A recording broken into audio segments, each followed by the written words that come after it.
Alcara Water Solution for hot water problems. Contact 9399906356. ఎక్కువగా orthopaedic నేను మోకాళ్ళ నొప్పులు 60 ఏళ్ళు దాటిన తర్వాత వస్తుంటాయి.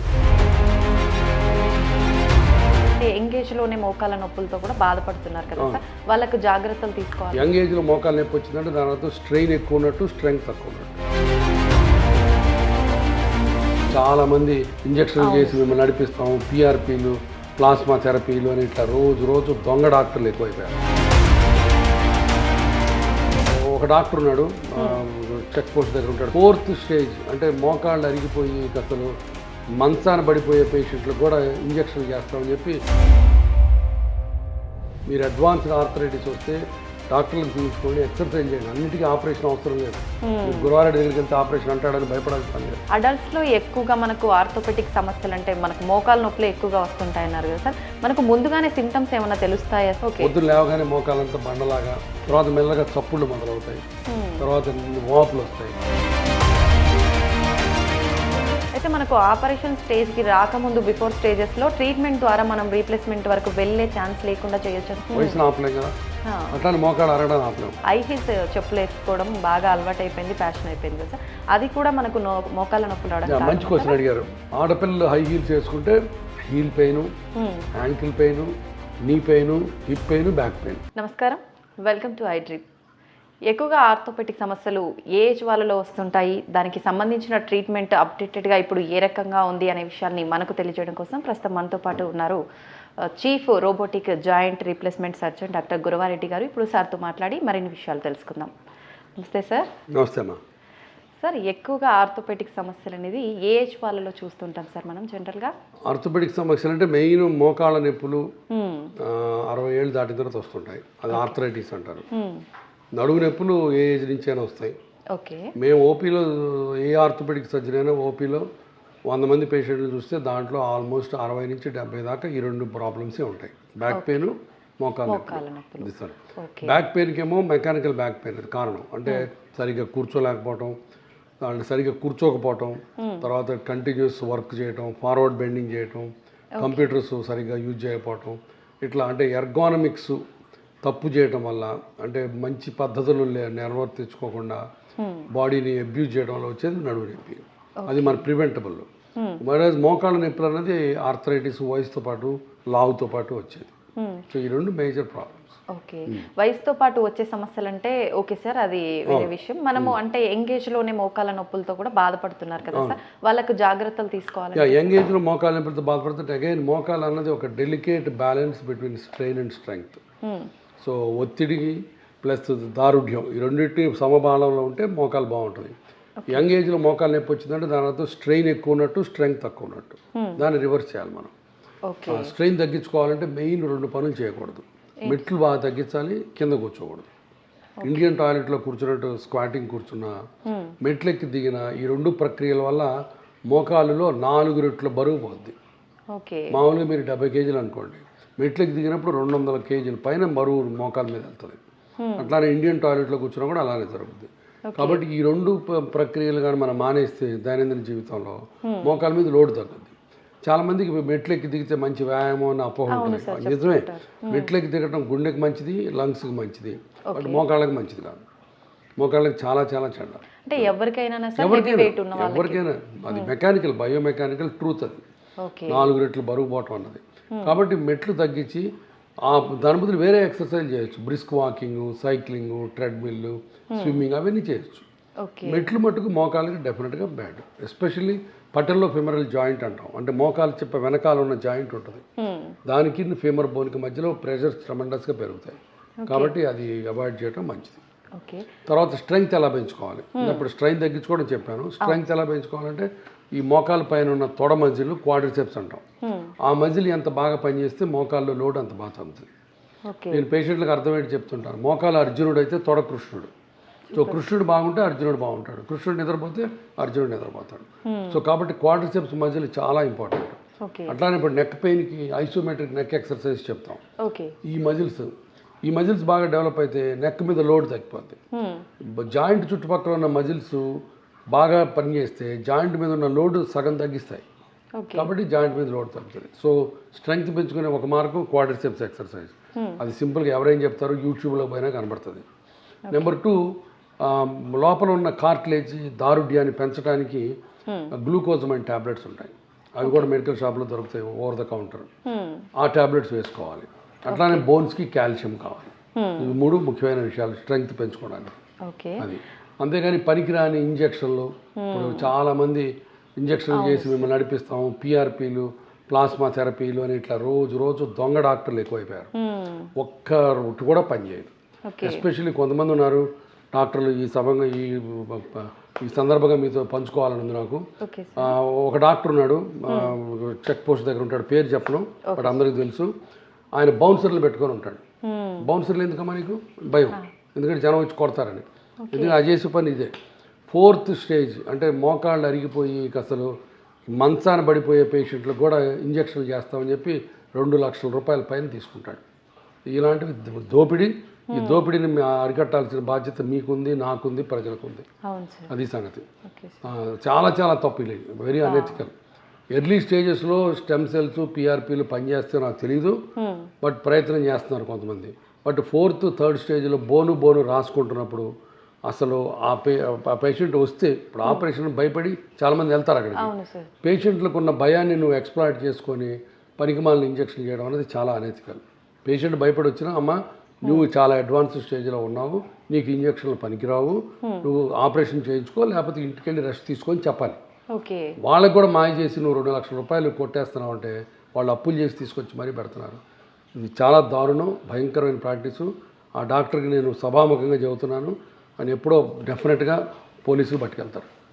అంత తప్పు పనులు చేస్తున్నాడు. నిజంగా ఒక రకంగా ప్రజల్ని మోసం చేయటమే కదా, మోసం చేయటమే, భయంకరమైన మోసం చేయటం. అందుకనే చెప్తున్నాను, అలాంటి పనులు అసలు పేషెంట్లకు కూడా మీరు అడ్వాన్స్డ్ ఆర్థరైటిస్ వస్తే డాక్టర్లకు చూపించుకోండి, ఎక్సర్సైజ్ చేయండి. అన్నిటికీ ఆపరేషన్ అవసరం లేదు. మీరు గురువారెడ్డి దగ్గరికి వెళ్తే ఆపరేషన్ అంటాడని భయపడాల్సిన పని లేదు. నేను నా దగ్గరికి రోజు 100 మంది వస్తే 20 మందికి ఆపరేషన్ చెప్తాను. అనవసరంగా ఆపరేషన్ ఏ ఒక్కళ్ళు చేయము. బట్ అనవసరంగా ఇంజక్షన్లు చేస్తున్నారు. ఆ ఇంజక్షన్ చేయించుకొని డబ్బులు వేస్ట్ చేసుకోవద్దు. డబ్బుల కంటే ముఖ్యం, ఒక్కసారి ఆ ఇంజక్షన్లు లోపల జాయింట్లో ఇన్ఫ్లమేషన్ వచ్చి ఇన్ఫెక్షన్ వస్తుంది. నా దగ్గర కనీసం 4-5 అట్లా ఇన్ఫెక్షన్ వచ్చిన పేషెంట్లు ఉన్నారు. అప్పుడు జీవితం అంతా పోయినట్టే. కాబట్టి తొందరపడి మాయ మాటలు నమ్మి ఆపరేషన్ అని భయపడి వెళ్ళి ఇంజక్షన్లు చేయించుకోవద్దు. అది పేషెంట్లకి చెప్పే విన్నపం. నేను అసలు అరుగుదల అనేది ఎందుకు వస్తుంది సార్? ఇందాక మీరు చెప్పినట్టుగా స్ట్రెంత్ లేకపోవడం వల్లే అంటారా? జెనెటిక్స్ కూడా అరుగుదల మెయిన్ వయసుని బట్టి, తర్వాత బరువుని బట్టి, ఈ 2 మెయిన్. 3వది యాక్సిడెంట్. ఒక్కోసారి మోకాలు యాక్సిడెంట్ అయ్యి లోపల ఎముకలు ఇరుగుతాయి, అప్పుడు కార్టిలేజ్ కూడా దెబ్బతిని దానివల్ల వస్తుంది. దాన్ని పోస్ట్ ట్రామాటిక్ ఆర్థరైటిస్ అంటారు. బట్ మేజర్ కారణం వచ్చి వయసు, ఆ 2వ కారణం వచ్చి లావు. వయసును మనం ఆపలేము, బట్ లావుని మనం నియంత్రించవచ్చు. సో ఈ 2 ముఖ్యమైన విషయాలు. అడల్ట్స్లో ఎక్కువగా మనకు ఆర్థోపెటిక్ సమస్యలు అంటే మనకు మోకాళ్ళ నొప్పులు ఎక్కువగా వస్తుంటాయన్నారు కదా సార్, మనకు ముందుగానే సిమ్టమ్స్ ఏమైనా తెలుస్తాయా సార్? మోకాళ్ళ నొప్పులు మొదటి నుంచి ఎట్లా అంటే బాగా స్టిఫ్ అయిపోతాయి. మార్నింగ్ స్టిఫ్నెస్ అంటారు దాన్ని. పొద్దున్న లేవగానే మోకాలంతా బండలాగా కాసేపు అట్లు ఇట్లా అనుకుంటే తప్ప పట్టేసినట్టు ఉంటాయి. అది మార్నింగ్ స్టిఫ్నెస్. తర్వాత మెల్లగా చప్పుళ్ళు మొదలవుతాయి, తర్వాత వాపులు వస్తాయి, తర్వాత మెట్లెక్కి దిగుతున్నప్పుడు క్రీక్ క్రీక్ అని మన అరిగిపోయిన చెక్క ముక్కలు అన్నట్టు వస్తుంది. సో ఇవన్నీ దాన్ని క్రిప్టెస్ అంటారు. సో మెయిన్ మొదట్లో నొప్పి, డిస్కంఫర్ట్, కొంత స్వెల్లింగ్, మార్నింగ్ స్టిఫ్నెస్ మొదటి స్టేజ్లో. ఇక రాను బాగా ఎక్కువ అవుతుంటే మోకాళ్ళు వంగిపోతాయి, దొడ్డికాళ్ళు అంటామే అట్లా వంగిపోతాయి. తర్వాత కుంటు మొదలవుతుంది. ఒక దొడ్డికాలు వచ్చి కుంటు వచ్చిందంటే ఇక దాని అర్థం లాస్ట్ స్టేజ్లోకి వెళ్ళిపోయినట్టు. ఇంకా అప్పుడు అంటే ట్రీట్మెంట్ ఆపరేషన్ తప్ప మార్గం లేదు. ఆపరేషన్ అంటే ఏంటి సార్? మనం అంటే రీప్లేస్మెంట్ ఉంటుందా? ఎలా ఆపరేషన్ అంటే నీ రీప్లేస్మెంట్ అంటే నేను చూపిస్తాను ఒకసారి మోడల్ తెప్పించి. మోకాళ్ళు అరగడం అంటే ఇప్పుడు బేసికల్గా మామూలుగా మోకాళ్ళు బోన్కి మధ్య కార్టిలేజ్ ఇలా ఉంటుంది, చూసారు కదా, మెత్తగా నున్నగా పచ్చి కొబ్బరి ముక్కలా ఉంటుంది.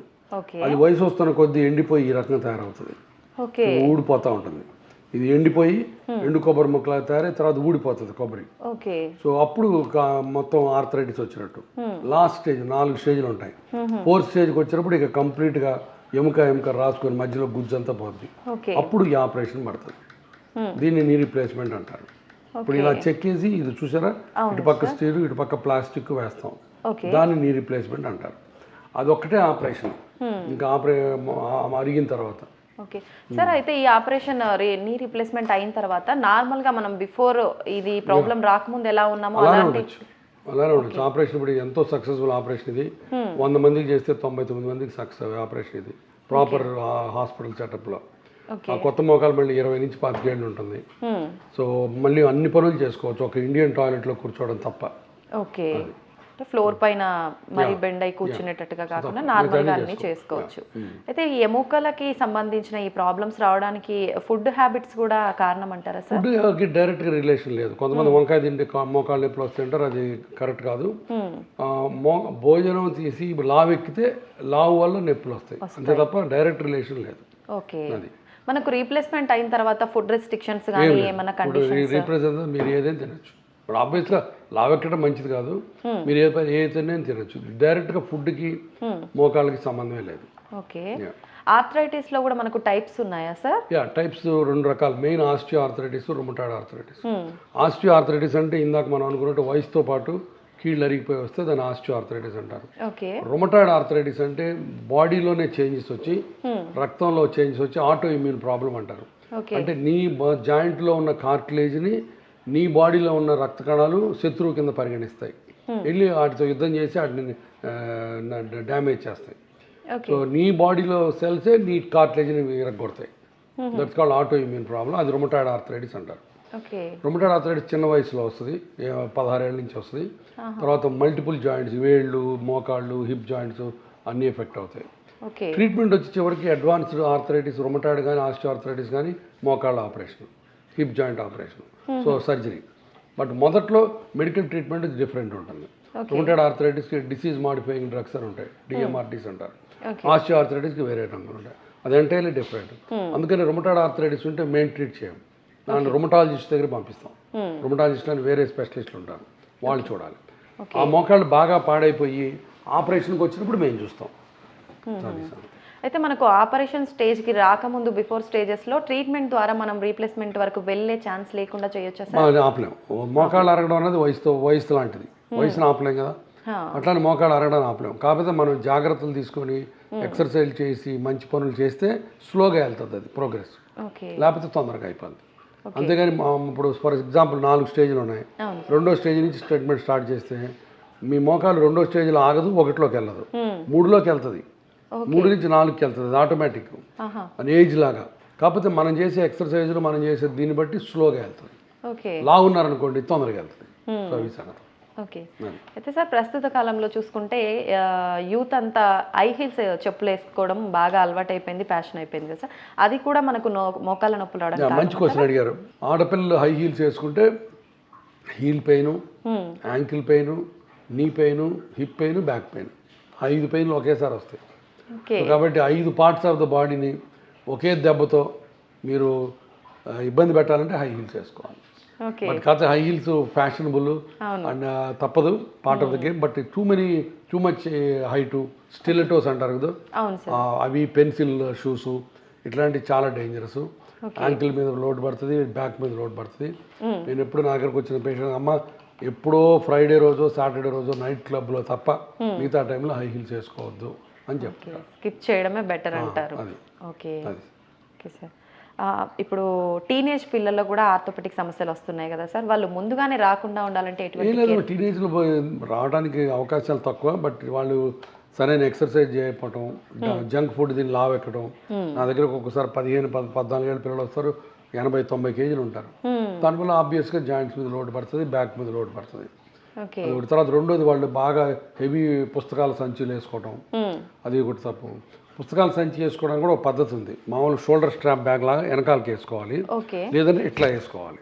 ఆడపిల్లలు ఉన్నారు, ఆడపిల్లలు కూడా ఇప్పుడు ఇదే వేసుకుంటున్నారు. ఒకవేళ ఇది వేసుకోవాలంటే ఇట్లా వేసుకోవాలి, ఇటు పక్క వేసుకోకూడదు.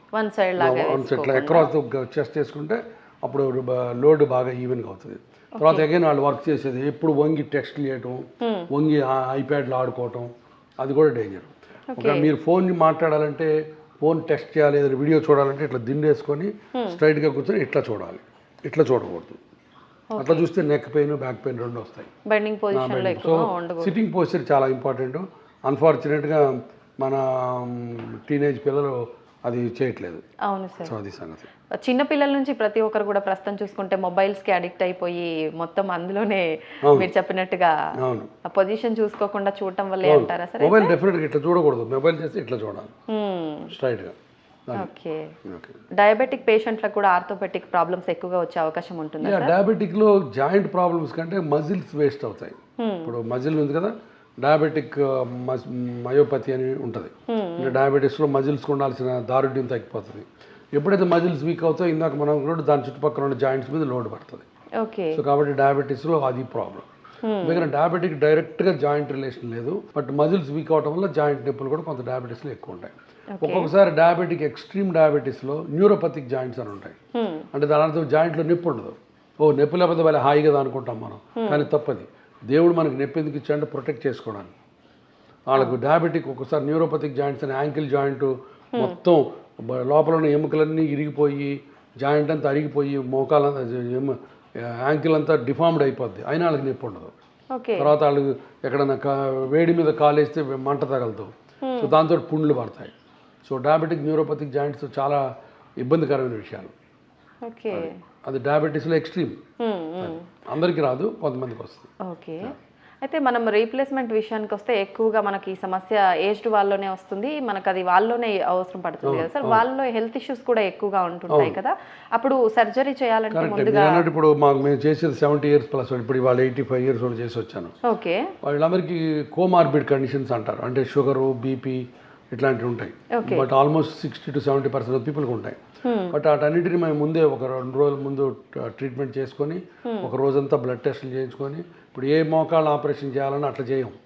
ముందు ఒక రోజంతా కార్డియాలజిస్ట్ చూస్తాడు, డయాబెటాలజిస్ట్ చూస్తాడు, ఫిజిషియన్ చూస్తాడు, డెంటల్ డాక్టర్ చూస్తారు, ఎనస్థీషియాలజిస్ట్ చూస్తారు. వీళ్ళందరూ అన్ని పరీక్షలు చేసి వాళ్ళ వాళ్ళ రెస్పెక్టివ్ డిపార్ట్మెంట్ నుంచి గ్రీన్ ఫ్లాగ్ ఊపితేనే మేము ముందుకెళ్తాం. వీళ్ళలో ఏ ఒక్కళ్ళు అబ్జెక్షన్ పెట్టినా కూడా ఆపరేషన్ చేయం. సో ఆపరేషన్ అనేది చాలా స్ట్రెయిన్తో కూడిన పని. సో అన్లెస్ ఆప్టిమైజేషన్ చేస్తే తప్ప ఆపరేషన్ చేయం. అందుకని జాయింట్ రిప్లేస్మెంట్ అన్నది చిన్న చిన్న ప్లేసుల్లో అట్లా నర్సింగ్ హోమ్లో చేసుకోవడం మంచిది కాదు. ఎందుకంటే ఇది చాలా టీమ్ వర్క్. ఆపరేషన్ బాగానే అవుతుంది, ఆపరేషన్ అయిన తర్వాత కాంప్లికేషన్ వస్తాయి. ఎందుకంటే పేషెంట్ అందరూ 60-70 దాటిన వాళ్ళు. సో వాళ్ళకి కాంప్లికేషన్ వచ్చినప్పుడు రియల్ టైంలో ట్రీట్మెంట్ ఇవ్వడానికి కార్డియాలజిస్టులు కావాలి, క్యాత్ ల్యాబ్స్ కావాలి, డయాలసిస్లు కావాలి. సో ఇవన్నీ ఉన్న ప్లేస్లో చేయించుకోవడం మంచి పని. ఓకే. కాంప్లికేషన్స్ అంటే ఎటువంటి కాంప్లికేషన్స్? ఒక్కొక్కసారి మనం ఎంత జాగ్రత్తలు తీసుకున్నా ఆపరేషన్ అయిన తర్వాత 24-48 hours ఒక్కొక్కసారి హార్ట్ ప్రాబ్లమ్స్ వస్తాయి, ఒక్కొక్కసారి లంగ్ ప్రాబ్లమ్స్ వస్తాయి. బట్ వెరీ రేర్, 1000 మందిలో ఒకరికి వస్తుంది, బట్ వస్తాయి ఒక్కోసారి రేర్గా. అందుకని పెద్ద సెటప్ ఉండి మంచి హాస్పిటల్ బ్యాకప్ ఉంటే ఇమీడియట్గా ట్రీట్ చేసుకోవచ్చు వాటిని కూడా. లేకపోతే ఒక్కోసారి ప్రాణ ప్రమాదం అవుతుంది. ఓకే. అంటే ముందుగానే రాకుండా మనం తీసుకునే ఛాన్స్ ఏం లేదు ఉంటుంది అంటే, బట్ ఒక్కొక్కసారి మనం ప్రీ ఆపరేటివ్గా ఎంత ఆప్టిమైజ్ చేసినా అన్నీ కరెక్ట్గా ఉంటాయి. బట్ ఒక్కోసారి 1000 మందిలో ఒకళ్ళకి ఆపరేషన్ అయిన తర్వాత ఆపరేషన్ స్ట్రెయిన్ వల్ల హార్ట్లో ప్రాబ్లమ్స్ వస్తాయి. ఆపరేషన్ ముందు బాగానే ఉంటుంది, ఆపరేషన్ తర్వాత రావచ్చు. అదేం డాక్టర్ గారు ఆపరేషన్ ముందు బాగానే ఉంది కదా, ఇప్పుడు ఎందుకు వచ్చిందని అడుగుతారు కొంతమంది. దాని మన చేతుల్లో ఏం లేదు. అక్యూట్ కొరోనరీ సిండ్రోమ్ అంటారు దాన్ని. అంటే అది ఆపరేషన్ స్ట్రెస్ వల్ల, ఆపరేషన్ అయిన తర్వాత రికవరీ స్ట్రెస్ వల్ల కొంతమంది హార్ట్ డిఫరెంట్గా రియాక్ట్ అవుతుంది. బట్ వెరీ రేర్, బట్ ఒక్కోసారి రావచ్చు. ఓకే. అయితే జనరల్గా మనకు జాయింట్ రీప్లేస్మెంట్ అనగానే చాలా మందిలో అమ్మో సర్జరీనా, ఎంత టైం పడుతుందో ఏంటో, ఎలాంటి కాంప్లికేషన్స్ ఉంటాయో, అసలు చేయించొద్దా వద్దా, దానికన్నా చేయించకపోవడమే బెటర్, ఇలా చాలా మంది అపోహలు చాలా ఉంటాయి. ఇందాక మనం అన్నట్టు ఈ అపోహల్ని క్యాష్ చేసుకోవడానికి ఇంజక్షన్లు అంటారు. బట్ అనవసరమైన ఆపరేషన్ ఎవరు చేయవు, నెంబర్ 1. నెంబర్ 2, నీ రీప్లేస్మెంట్ అనేది ఇప్పుడు 99% సక్సెస్ఫుల్ ఆపరేషన్. చేయాల్సిన చోట ఎక్స్పర్టీస్ ఉన్న డాక్టర్ దగ్గర మంచి సెటప్లో చేసుకుంటే. నెంబర్ 3, ఆపరేషన్ అయిన తర్వాత 3 నెలలు పడుకోవాలన్నది చాలా తప్పు. ఆపరేషన్ అయిన 2వ రోజు నడిపిస్తాం. ఎవరన్నా ఆపరేషన్ అయిన తర్వాత 3 నెలలు పడుకోమంటే దాని అర్థం వాడు ఆపరేషన్లో ఏదో గందరగోళం చేసినట్లు లెక్క. ఆ డాక్టర్ అసలు ఎవరు పడుకోవాల్సిన పని. మేము ఇవాళ ఆపరేట్ చేస్తే రేపు పొద్దున్న నడిపిస్తాం. ఇప్పుడు లేటెస్ట్ రోబోటిక్ టెక్నాలజీ వచ్చింది, దాంతో చేస్తే ఇంకా రికవరీ ఫాస్ట్గా ఉంటుంది. ఎందుకంటే కటింగ్ తక్కువ ఉంటుంది రోబోట్స్లో, ప్రెసిషన్ ఎక్కువ ఉంటుంది. సో రోబోట్ ఇవాళ మార్నింగ్ ఆపరేట్ చేస్తే రేపు పొద్దున్న నడవచ్చు. సో రికవరీ అంత బాగుంటుంది. సో కాబట్టి మన ప్రజలు అసలు అపోహలు పెట్టుకోవాల్సిన పని లేదు. నొప్పి ఉంటుంది కొంత, అసలు నొప్పి లేదని చెప్పట్లేదు. బట్ నొప్పి తగ్గించే పద్ధతులు కూడా ఇప్పుడు చాలా అడ్వాన్స్డ్ టెక్నిక్స్ వచ్చినాయి. ఎన్హాన్స్డ్ రికవరీ ప్రోటోకాల్ అని, మల్టీ మోడల్ డ్రగ్ ఎనర్జీసీ అని రకరకాల ప్రోటోకాల్స్ ఉన్నాయి. సో దాంతో ఆపరేషన్ ముందు నుంచి నొప్పి తగ్గించే పద్ధతులు మేము అవలంబిస్తాం. దానివల్ల నొప్పులు అంత ముందులా కాకుండా ఇప్పుడు తగ్గుతాయి. అసలు నొప్పి లేకుండా ఏది ఆపరేషన్ ఉండదు. సో అది సంగతి. సో పేషెంట్లు అర్థం చేసుకోవాల్సింది ఒక 10 రోజులు నొప్పికి ఇబ్బంది పడ్డ జీవితాంతం హ్యాపీగా ఉంటారు. నా దగ్గరికి చాలామంది లేడీస్ వచ్చి నొప్పి ఉంటుందంట కదా అని అడుగుతున్నప్పుడు నేను వాళ్ళకి ఒకటే సమాధానం చెప్తా. అమ్మ నువ్వు ఎంతమంది పిల్లల్ని అడుగుతా, 3-4 అంటారు. మరి 3-4 పురిటి నొప్పులు పడ్డావు కదా, పురిటి నొప్పులు భరించలేని నొప్పులు. మరి ఫస్ట్ పురిటి నొప్పులు అవగానే సెకండ్ బిడ్డని మానేయలేదు కదా నువ్వు, కన్నావు. ఎందుకు కన్నావు? ఆనందం. ఆ పురిటి నొప్పులు ఆ గంట మర్చిపోతే జీవితాంతం పిల్లలు ఇచ్చే ఆనందం వేరు. ఇది కూడా అంతే. ఇది ఆ మోకాలు నొప్పి పురిటి నొప్పి అనుకుంటే తర్వాత 20 ఏళ్ళు 30 ఏళ్ళు హాయిగా మోకాల మీద బతకచ్చు. రెండోది చాయిస్ లేదు. ఇప్పుడు నొప్పిని మీరు భయపడి వెనక్కి వెళ్తే అసలు బాత్రూమ్ కూడా వెళ్ళలేని పరిస్థితి వస్తుంది. నాకు రోజుకు 10 మంది పేషెంట్లు వస్తారు అట్లా వీల్ చైర్లో. లేట్ అయిపోయింది, 70-80 ఇయర్స్ దాటిపోయి, వాళ్ళు ఎప్పుడో చేయించుకోవాల్సింది. కాబట్టి ఆ నొప్పికని భయపడి వెనక్కి వెళ్తే ఇంకేముంది నీకు చాయిస్? నువ్వు బాత్రూమ్ వెళ్ళడానికి కూడా మళ్ళీ పిల్లలు ఎవరో ఒకళ్ళు ఎత్తుకోవాలి ఎవ్రీ సెకండ్. అంతకంటే భయంకరమైన పరిస్థితి ఇంకెవరికి అవ్వద్దు. అంతే కదా. మనం ఉన్ననాళ్ళు మన కాలకృత్యాలు మనం తీర్చుకోవాలి మినిమం. అంతేగాని మనం యూరిన్ పోవాలన్నా మోషన్ పోవాలన్నా వేరే వాళ్ళ మీద ఆధారపడితే ఎవరు చేయగలుగుతారు? సో అది ఎవరికీ వద్దు. కాబట్టి మీ కాళ్ళ మీద మీరు నిలబడాలంటే ఆపరేషన్ అని ఈ రకంగా చెప్తాను నేను పేషెంట్లకి. చాలామంది కన్విన్స్ అవుతారు, బట్ స్టిల్ కొంతమంది భయపడతారు. వాళ్ళందరూ అసలు భయపడాల్సిన పనే లేదు. ఆపరేషన్ చేయించుకొని టేబుల్ మీద చనిపోవడం అనేది మోకాళ్ళ ఆపరేషన్లో లేదు. 1,00,000 మందిలో ఒకళ్ళకి వస్తుంది. అది అంత రేరు. కాబట్టి అసలు దాని గురించి భయపడాల్సిన పని లేదు. అలా భయపడి వద్దు అని వెళ్ళిపోయిన వాళ్ళు ఎవరైనా ఉంటారు. 10-20% ఉంటారు, ఈజీగా ఉంటారు. ప్రతి సంవత్సరం వస్తారు, నేను ప్రతి సంవత్సరం వాళ్ళ క్లాస్ తీస్తా, మళ్ళీ వెళ్ళిపోతారు, మళ్ళీ రారు, అట్లా ఉంటారు. ఈ లోపల ఆ దొంగోడు ఉన్నాడు కదా, ఆ బౌన్సర్లు పెట్టుకున్నాడు, వాళ్ళు అంటూ ఇంజక్షన్ చేసి వాడు 2 లక్షలు కొట్టేస్తాడు, అప్పుడు అయిపోద్ది మళ్ళీ సంగతి. అయితే సార్ ఎక్కువగా మనం పెయిన్ కిల్లర్స్ మెడిసిన్ నార్మల్గా యూజ్ చేయడం వల్ల కూడా ఈ సమస్యలన్నీ రావడానికి ఛాన్స్ ఉంది. మంచి క్వశ్చన్ ఇది కూడా. కొన్ని అనవసరమైన మందులు అంటే పెయిన్ కిల్లర్స్ రిపీటెడ్గా వాడితే NSAIDs అంటాం మనం, non steroidal anti inflammatory drugs. అవి వాడటం వల్ల కిడ్నీలు పాడవుతాయి, లివర్ దెబ్బతింటుంది, గ్యాస్ట్రిక్ ఇరిటేషన్ వస్తుంది. సో అన్ని రకాల చెడ్డ అది ఎక్కువ రోజులు వాడితే. కాబట్టి ఎక్కువ రోజులు ఆ మందులు వాడుకోకూడదు. అది అందుకని ఆపరేషన్ చేయించుకుంటే అప్పుడు మందులు వాడుకోకుండా సరిపోతుంది. అది బట్ కొంత లో మెయింటెనెన్స్ డ్రగ్స్ ఉంటాయి. ఫర్ ఎగ్జాంపుల్ పారాసిటమాల్, తర్వాత అల్ట్రాసెట్, ఇట్లాంటి టాబ్లెట్స్ కొన్ని నెలల తరబడి వేసుకోవచ్చు, but not every tablet. Sir osteoporosis అంటారు అంటే ఏంటి సార్? చాలా మంది ఆస్టియోపోరోసిస్ మోకాళ్ళు అరగటం ఒకటి అనుకుంటారు, అది వేరు. ఆస్టియో ఆర్థరైటిస్ అంటేనేమో జాయింట్ అరగటం, ఆస్టియోపోరోసిస్ అంటే ఎముకల్లో కాల్షియం తగ్గడం. ఆస్టియోపోరోసిస్ వల్ల ఆర్థరైటిస్ రాదు. ఆస్టియోపోరోసిస్ అంటే ఎముకలు పలచబట్టడం. అది ఒరిజినల్గా ఆడవాళ్ళు మగవాళ్ళు అందరికీ 60 దాటిన తర్వాత ఆడవాళ్ళకి ఎస్పెషల్లీ పీరియడ్స్ ఆగిపోయిన తర్వాత, అంటే పోస్ట్ మెనోపాజల్ ఆ ఈస్ట్రోజన్ హార్మోన్ లేకపోవడం వల్ల బోన్స్లో కాల్షియం తగ్గుతుంది. సో దాంతో బోన్స్ బ్రిటిల్ అయిపోయి కింద పడితే ఇరగటం, చాలా తొందరగా నొప్పులు రావడం జరుగుతుంటాయి.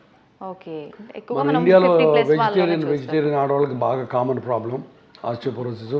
తర్వాత చిన్న వయసులో గర్భసంచి ఓవరీస్ తీసేస్తే దానివల్ల కూడా కొంత ఎఫెక్ట్ ఉంటుంది. అయితే దీనికి ముందుగానే మనం అంటే జాగ్రత్త తీసుకోవాలంటే సార్ అలా ఉంది? జాగ్రత్త ఆడపిల్లలు ఎస్పెషల్లీ 16 ఏళ్ళ 20 ఏళ్ళ నుంచి కొంచెం ఎక్సర్సైజ్ బాగా చేయాలి, రెగ్యులర్ కాల్షియం ఇంటేక్ తీసుకోవాలి, తర్వాత మిల్క్ ప్రోడక్ట్స్, ఎగ్ ప్రోడక్ట్స్ తీసుకోవాలి, తర్వాత వాకింగ్ లాంటివి చేయాలి, అంటే ఇంపాక్ట్ యాక్టివిటీస్ ఉండాలి. దీంట్లో కూడా మనకు టైప్స్ ఉంటాయా సార్? ఆస్టియోపోరోసిస్లోనే ఉంటాయి, బట్ ఓవరాల్ జనరల్గా ఆస్టియోపోరోసిస్ అంటే సింపుల్ ఒకటే స్ట్రైట్ ఫార్వర్డ్ ఆస్టియోపోరోసిస్.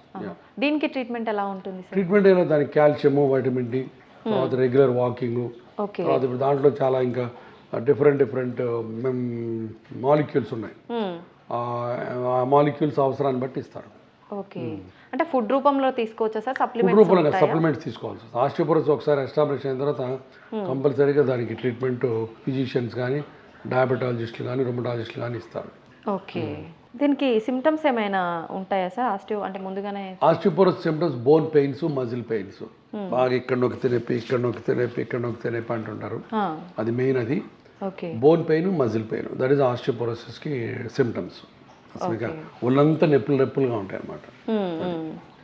అయితే ఇప్పుడు చాలా వరకు చిన్నపిల్లల్లో అయినా, పెద్దవాళ్ళు అయినా, మిడిల్ ఏజ్ అయినా, ఎవరైనా సరే ఎక్కడ పట్టుకున్న పెయిన్, మోకాలు నొప్పి, మెడ నొప్పి, ఆ నొప్పి, ఈ నొప్పి, కాలు నొప్పి కామన్గా వింటున్నాం సార్. అసలు దీనికి అంతా రీజన్ మంచి calcium food, calcium, vitamin D3 లేకపోవడం, సరైన ఎక్సర్సైజ్ లేకపోవడం.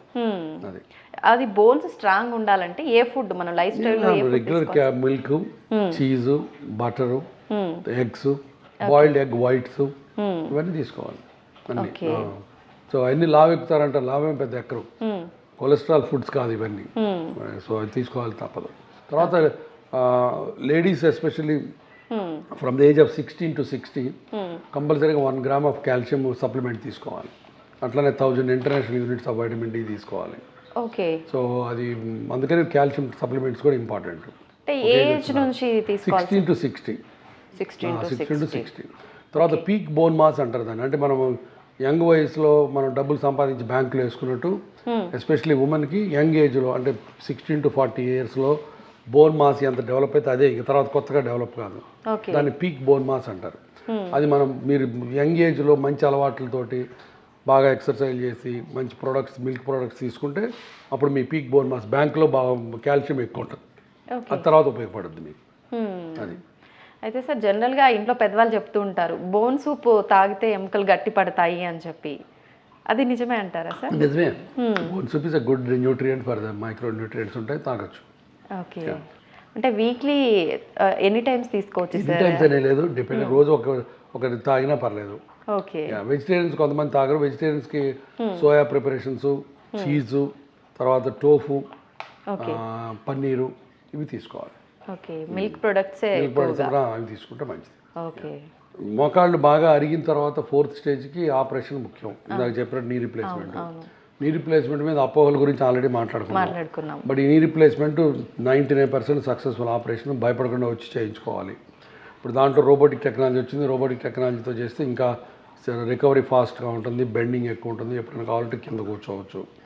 బట్ నీ రిప్లేస్మెంట్ నొప్పులు అని చెప్పి భయపడి వెళ్ళి దొంగ ట్రీట్మెంట్లు, దొంగ ఇంజక్షన్లు చేయించుకోవద్దని నేను ప్రజలందరికీ చేతులెత్తి దండం పెట్టి చెప్తున్నాను. మీరు నా దగ్గరకు వచ్చి ఆపరేషన్ చేయించుకోవడానికి భయపడితే ఇంట్లో కూర్చొని చేతనంత వరకు ఎక్సర్సైజ్ చేసి ట్యాబ్లెట్స్ వేసుకోండి. బట్ ఈ పనికిమాలిన ఇంజక్షన్ చేయించుకోవద్దు, పనికిరావు. వాటి వల్ల ఒక్కోసారి డేంజరు. ఇన్ఫెక్షన్ వచ్చిందంటే మోకాలు మొత్తం పాడైపోద్ది. కాబట్టి అది చేయొద్దు. అయితే సార్ డాక్టర్ అంటే మనకు దేవుడితో సమానం అంటుంటారు. నిజంగా ఏ ప్రాబ్లం వచ్చినా భగవంతుడు మన దగ్గర లేకపోయినా డాక్టర్ల రూపంలో మన దగ్గర ఉండి ఏ సమస్య వచ్చినా క్లియర్ చేస్తూ ఉంటారు. నిజంగా మీకు ముందు నుంచే డాక్టర్ అవ్వాలని ఉండేనా సార్? నాకు చిన్నప్పటి నుంచి డాక్టర్ కావాలని మా అమ్మ కోరిక కూడా. సో అది అందుకనే 1, 2, 3, 4 సార్లు మెడికల్ ఎంట్రన్స్ రాసి 4సారి సీట్ సంపాదించాను నేను. మొదటి మటుకు ఎవ్రీ టైం 1 మార్క్ 2 మార్క్స్లో తగ్గిపోయేది. అప్పుడు కాకినాడ రంగనాథ్ మెడికల్ కాలేజీలో డొనేషన్ ఎంత 70,000 రూపీస్ ఎంతో. ఆ 70,000 నా దగ్గర లేవు. సో కాబట్టి మెడికల్ కాలేజీ కోసం పట్టు వదలని విక్రమార్కుల్లాగా చివరికి సీట్ సంపాదించాను. That's what I enjoy every moment of my doctor career. Okay. Age నుంచి అనిపించింది సార్ మీకు డాక్టర్ అవ్వాలని? ఆల్మోస్ట్ చిన్నప్పటి నుంచి 10th క్లాస్ నుంచి. జనరల్ గా సార్ పిల్లలు నేను డాక్టర్ అవుతా, నేను లాయర్ అవుతా అంటుంటారు చిన్నప్పటి నుంచే, కానీ దాన్ని అందరూ ఒక స్టాండ్ తీసుకోరు. ఓకే. అంటే ఎందుకు సార్ మీకు ఎందుకు అనిపించింది డాక్టర్ అవ్వాలని? అది అందరూ అడుగుతుంటారు, నేను చెప్తుంటాను. నాకేమి సినిమాలలాగా క్యాన్సర్ ఉన్న నాన్న, క్షయవ్యాధి ఉన్న అమ్మ లేరు. నాకు ట్యూబ్ లైట్లు అంటే తెగ ఇష్టం. చిన్నప్పుడు మా ఇంట్లో చిన్న 40 క్యాండిల్స్ బల్బ్స్ ఉండేవి ఆ రోజుల్లో. అంటే నీకు తెలిసిపోవచ్చు ఇప్పుడు ప్రతి చోట ట్యూబ్ లైట్. అప్పుడు మా రోజుల్లో 40 క్యాండిల్స్ బల్బు, 60 క్యాండిల్స్ బల్బు ఉంటాయి. అది క్యాండిల్స్ పెరుగుతున్న కొద్దీ బ్రైట్నెస్ పెరుగుద్ది. అది కరెంట్ కన్సంప్షన్ తగ్గించడానికి అంతా middle class, lower middle class అంతా 40 క్యాండిల్స్ బల్బ్స్ ఉంటాయి ఇంట్లో. డల్గా ఉంటుంది లైట్, కనపడినట్టు. అదే బయటికి వెళ్ళామనుకో, డాక్టర్ క్లినిక్ వెళ్తే ఆయన దగ్గర మా ట్యూబ్ లైట్లు ఉండేవి. క్లినిక్ అంతా వైట్గా బ్యూటిఫుల్గా. బాపట్ల ఆయన డాక్టర్ యార్లగడ్డ కృష్ణమూర్తి గారని ఉండేవాడు. ఆయన దగ్గరికి వెళ్తే ఆయన వైట్ అండ్ వైట్ ఇలా కూర్చునేవాడు. 2 ట్యూబ్ లైట్లు, మొత్తం పెయింటింగ్స్. అసలు ఆయనకు రూమ్ చూస్తే అబ్బా డాక్టర్ అయితే ఇలా ఉండొచ్చు అనమాట, నేను కూడా ట్యూబ్ లైట్లు పెట్టుకోవచ్చు అనమాట అని నా కోరిక. ట్యూబ్ లైట్ల వల్ల డాక్టర్ అయ్యాను నేను. అది. So that's all. Looks very simple and silly, but that is the reason. నాకు ఆ మనసులో అబ్బో నేను డాక్టర్ అయితే ఇంత బ్యూటిఫుల్ రూమ్లో ఇంత ట్యూబ్ లైట్లు, ఇంత వెలుతురు. అంటే అప్పుడు ఏంటంటే 40 క్యాండిల్స్ బల్బు పేదరికము, ట్యూబ్ లైట్ ఎఫ్లూయెన్స్ కింద నా మనసులో పడిపోయింది. సో నేను ఇంత మంచి బతకాలంటే డాక్టర్ అవ్వాలనుకున్నాను. అది అంతేగాని ప్రజలను ఉద్ధరించేద్దాం, మా నాన్న క్యాన్సర్ ట్రీట్ చేద్దాం ఇట్లాంటి సినిమా ఇన్స్పిరేషన్ ఏమి లేవు నాకు. ఓకే. సింపుల్గా అలా ఆ రోజు మైండ్లో వచ్చిన థాట్ నిజంగా కామెడీగా ఉన్నా సూపర్ సార్. సార్ డాక్టర్ అవ్వాలి అనుకోవడం వరకు ఓకే, ఆర్థోపెడిక్ సర్జన్ ఎందుకు అవ్వాలనుకున్నారు? That's a good point. Again orthopaedic surgeon ఎందుకు అనుకున్నానంటే, ఆర్థోపెడిక్ సర్జన్ అవ్వాలంటే బుర్ర అక్కర్లేదు. సరదాగా అంటున్నారు. అంటే సింపుల్ బ్రాంచి. ఓకే. తర్వాత ఎక్స్రేలు ఎంఆర్ స్కాన్లు ఉంటే మనం బుర్ర పగలు కొట్టుకుని ఏముందా వీడికి రోగం అని తెలుసుకోకర్లేదు, ఈజీగా తెలిసిపోద్ది. నెంబర్ 2 రోడ్ ట్రాఫిక్ యాక్సిడెంట్లు మోస్ట్గా ఉంటాయి. సో రోడ్డు మీద యాక్సిడెంట్ జరిగిన వాళ్ళు ఎముకలు ఇరిగితే జనరల్గా ఆర్థోపెడిక్ డాక్టర్లు తప్ప ఇంకెక్కడికి వెళ్ళరు. కాబట్టి ప్రాక్టీస్ గ్యారంటీ ఉంటుంది అని ఒక ధైర్యంతో ఆర్థోపెడిక్స్ తీసుకున్నా, అంతే. ఇంకేలా ఇంత ఆలోచించారా సార్ మీరు అప్పుడు? జనరల్గా మనం ఏదైనా కోరిక ఉంది, ఇది అవ్వాలనుకుంటున్నాము, అంతే దాని త్రూ వెళ్ళిపోతాం. కానీ మీరు అప్పట్లోనే ఇంత ఆలోచించారు. ఆలోచించావు. సూపర్ సార్, నిజంగా. ఎక్కడ సార్ మీ స్టడీస్ అవన్నీ? మెడికల్ కాలేజ్ ఎంబీబీఎస్ అంతా గుంటూరులో, పోస్ట్ గ్రాడ్యుయేషన్ అంతా పూనాలో, తర్వాత 10 ఏళ్ళు ఇంగ్లాండ్లో FRCS MCH. అది ఇప్పుడు అక్కడి నుంచి వచ్చి కూడా 24 ఏళ్ళు అయిపోయింది. సో ఇండియాలో సెటిల్ అయిపోయాము. అది ఇంగ్లాండ్లో ప్రాక్టీస్ అయిపోయింది, ఇక్కడ వచ్చేసారు. Okay okay. ఫ్యామిలీ బ్యాక్గ్రౌండ్ ఏంటి సార్? ఫ్యామిలీ బ్యాక్గ్రౌండ్ మా father agriculture college principal, okay. మా మదర్ హౌస్ వైఫ్. ఇద్దరు చనిపోయారు. మదర్ చనిపోయి 7 ఏళ్ళు అయింది, ఫాదర్ మొన్న 2 నెలల కింద చనిపోయారు. ఓకే. ఇద్దరు తమ్ముళ్ళు, నేను పెద్దవాడిని అందరికంటే. పెద్ద తమ్ముడు MBA చేసి బిజినెస్లో ఉన్నాడు. రెండో తమ్ముడు IIT ఖరగ్పూర్లో ఇంజనీరింగ్ చేసి అమెరికాలో ప్రొఫెసర్గా ఉంటాడు. మీరు ఒక్కరే ఈ సైడ్లో ఉన్నారు? మా ఫ్యామిలీలో డల్ నేనే, అందుకే నేనే డాక్టర్ అయ్యాను. తర్వాత చెల్లెళ్ళు ఎవరు లేరు, ముగ్గురు బ్రదర్స్. చెల్లెళ్ళు అంటే బాబాయ్ కూతుళ్ళు ఉన్నారు, పిన్నమ్మ కూతుళ్ళు ఉన్నారు, కజిన్స్, ఫస్ట్ కజిన్స్ ఉన్నారు. ఓకే. పర్సనల్గా మీ గురించి మాట్లాడుకోవాలంటే మీకు కిడ్స్ నాకు ఒక భార్య, ఇద్దరు పిల్లలు. ఓకే. కొడుకు కూతురు. సో కొడుకు ఆర్థోపెడిక్ సర్జను, తను నాతో వర్క్ చేస్తాను. మీరే ఇన్స్పిరేషనా సార్ బాబుకి? ఆయన అడగాలి ఆ విషయం.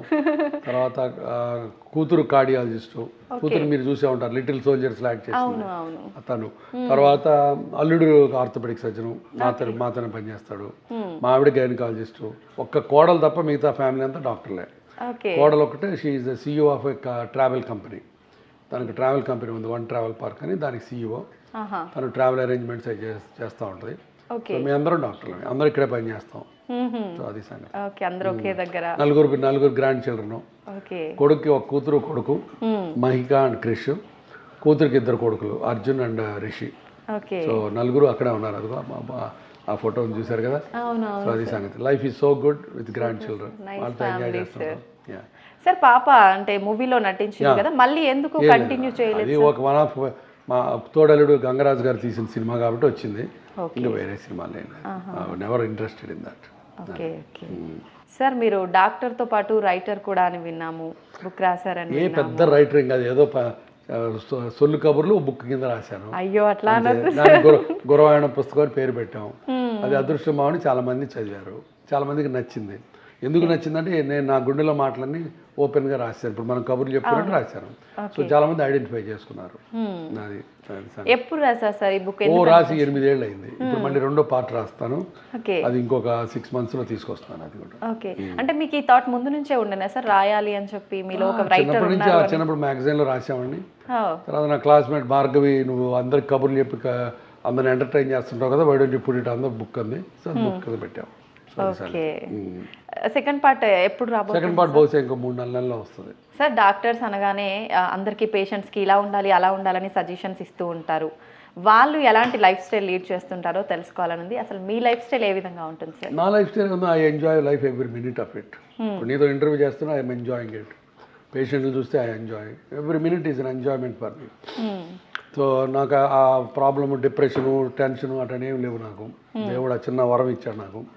So I enjoy my life. తర్వాత ఫ్యామిలీతో స్పెండ్ చేస్తాను, గ్రాండ్ చిల్డ్రన్తో స్పెండ్ చేస్తాను. We go for holidays. So I enjoy music, I enjoy reading the books, I enjoy spending time with the friends. ఇప్పటికీ నా మెడికల్ కాలేజ్ ఫ్రెండ్స్ తోటి every year holidays వెళ్తున్నాం. Next month we are all going to South America, ఒక 10 మంది families. మొన్న last 2 months కింద Kenya వెళ్ళాం, ఒక 20 మంది ఫ్యామిలీస్. సో అట్లా enjoy life. That's it. Very simple. Life is very simple. We make it complicated. మొత్తానికి అంటే చాలా మంది కెరీర్ పైన దృష్టి చేసి మిగతా ఎంజాయ్మెంట్స్ అన్ని పక్కకు పెడతారు. But that's balance is very important. అవును సార్. కెరీర్ ఒకటే కాదు, పెళ్ళాం, పిల్లలు, తల్లి, తండ్రి అందరూ ఉండాలి. అందరితో బ్యాలెన్స్ చేసుకుంటూ ముందుకు పోవాలి.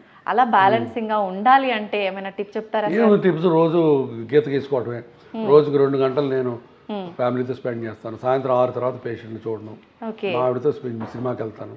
ఇట్లాంటి పెట్టుకోవడం ఎవడు మట్టుకోడదు. ముట్టుకోవడం. అట్లయితే ప్రాక్టీస్ పెరగదంటే పెరిగినప్పుడు పెరుగుతుంది. నేను ఎప్పుడు ఇంగ్లాండ్ నుంచి వచ్చిన దగ్గర నుంచి సాటర్డేస్ పని చేయాలని చెప్పాను. 5 రోజులే, సాటర్డే సండే నా ఇష్టం, my own time. So like that. ఇప్పుడు నేను మా ఆవిడ every 4th weekend discover India అని పేరు పెట్టుకొని ఇండియాలో ప్రతి ప్లేస్కి వెళ్తాం. మొన్న అమృత్సర్కి వెళ్ళాం, ఇంకో రోజు చండీగఢ్కి వెళ్ళాం, ఇంకో రోజు కన్యాకుమారికి వెళ్ళాం. సో ఇట్లా we wanted to travel all over India. So every 4th weekend మేము ఇద్దరం ఎవరికి దొరకం. So like that you define your life. ఎవడు nobody can question you, nobody can influence you. అది మనలో ఉండాలి. సో కాబట్టి అది ఇంపార్టెంట్, చాలా ఇంపార్టెంట్. అప్పుడే రీజువనేట్ అయ్యి మళ్ళీ వర్క్ కూడా బాగా చేస్తాం. అది 24 గంటలు వర్క్ చేస్తే కూడా నీకు లోపల ఎనర్జీ అంతా ఇదైపోతుంది. కాబట్టి మధ్య మధ్యలో రిలాక్స్ అవ్వడం చాలా ఇంపార్టెంట్, చాలా ఇంపార్టెంట్. నిజమే సార్, బ్యాలెన్స్డ్ లైఫ్ నిజంగా ఇంపార్టెంటే సార్. ఈ ఇప్పుడు ప్రస్తుత రోజుల్లో ఇది మిస్ అయ్యే చాలా వరకు గొడవలకి దారితీస్తున్నాయి సార్. సార్ మీరు రాసిన పుస్తకానికి బాపు గారి ముఖ చిత్రం వేశారు కదా, ఎందుకని సార్? బాపు గారు కవర్ పేజ్ చేశారు. ముళ్ళపూడి వెంకటరమణ ముందు మాట రాశారు. ఆయన అదృష్టం, వాళ్ళిద్దరు గొప్ప వ్యక్తులు. ఆయన కవర్ పేజీ ముళ్ళపూడి వెంకటరమణ గారు ముందు మాట రాశారు. వాటి ఇద్దరు లేరు కూడా, దురదృష్టం కొద్ది. ఎందుకు సార్, మీకు ఎందుకు అనిపించింది వాళ్ళవే? నాకు బాపు గారు అంటే ప్రాణం.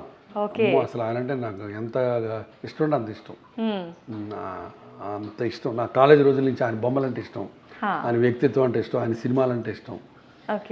కాబట్టి ఆయన అడిగి రిక్వెస్ట్ చేశాను. అదృష్టం బాగుండి ఆయన నాకు పేషెంట్ కూడా. సో ఆయన వేసి ఇచ్చాడు. ముళ్ళపూడి వెంకటరమణ గారు కూడా నా పేషెంట్, ఆయన ముందు మాట రాసిచ్చాడు. అదే నాకు చాలా అదృష్టం కింద ఫీల్ అవుతాను నేను వాళ్ళిద్దరితో అంత చేసుకోవడం అన్నది.